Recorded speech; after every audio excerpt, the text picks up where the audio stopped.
Oui, la déclaration consiste à alerter les autorités étatiques sur un phénomène qui sévit depuis 2012. En effet, vous n'êtes pas sans savoir qu'en 2012 déjà, il y avait un problème au niveau de la filière qui se trouve être la ferraille où nous évoluons et que jusqu'à présent, cela persiste et c'est pourquoi nous voulons alerter l'État pour que l'État ne fasse pas la même erreur. Parce qu'en 2012 déjà, il y avait des personnes véreuses qui s'étaient réclamées être des ferrailleurs, qui ont poussé l'État du Sénégal à interdire l'exportation de la ferraille, coupant du coup l'herbe sur les pieds des Indiens qui étaient les véritables bailleurs, parce que les Indiens de 2000 en 2012 ont eu à injecter presque 24 milliards par an au Sénégal. L'État du Sénégal gagnait en taxes d'exportation seulement 350 millions. Et du coup, il y avait beaucoup d'emplois pour les jeunes.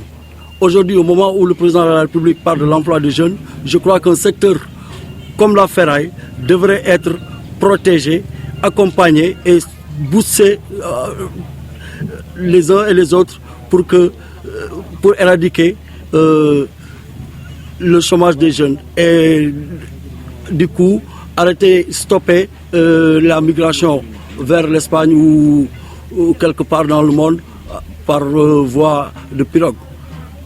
Cela dit, en 2012, les Indiens faisaient le tour du Sénégal, injectaient de l'argent, récupéraient le produit, l'exportaient et les Sénégalais qui évoluaient dans la filière s'en sentaient vraiment bien. Mais quand l'État a eu à interdire cette exportation, ce qui s'est passé, nous le savons tous. Aujourd'hui, quand à un moment donné, les choses ont repris de plus belle, il s'est trouvé que ces mêmes opérateurs véreux sont revenus à la charge parce qu'ils avaient eu des licences que l'État leur avait données en 2012. Ces licences, ils les utilisaient à exporter par personne interposée. C'est-à-dire quoi?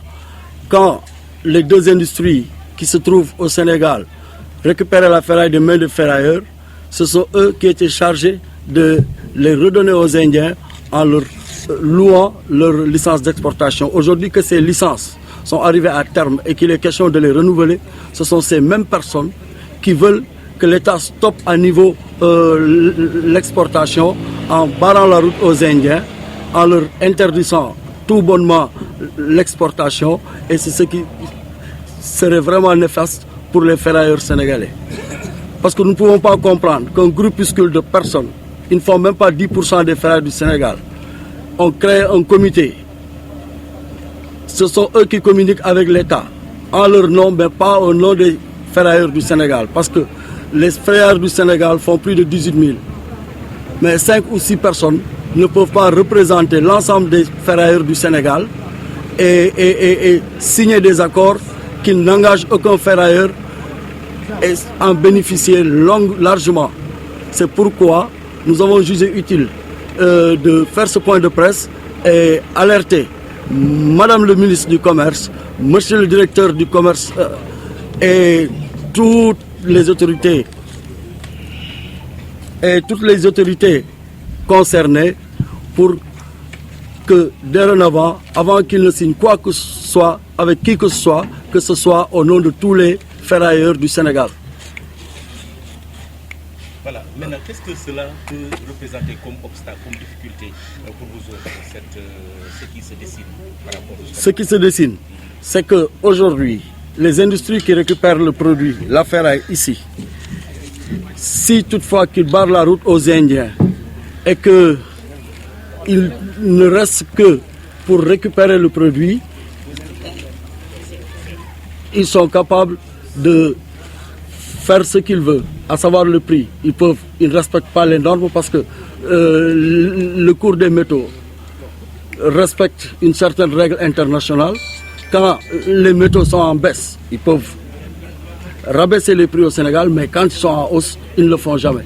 Et ils peuvent à tout moment, à n'importe quel moment de l'année, baisser le prix du ferraille pour on ne sait quel motif.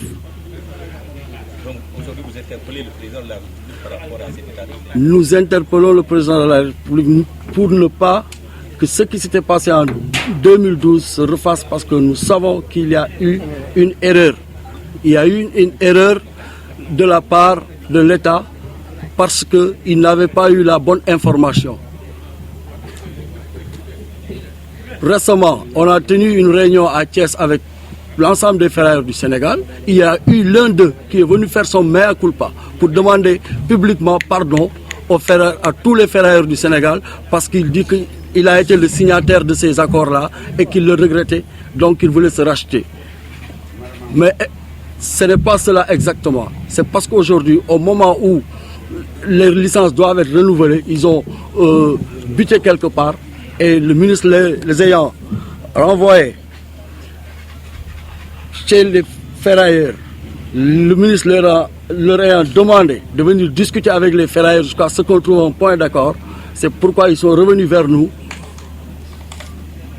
pour discuter, mais à leur profit.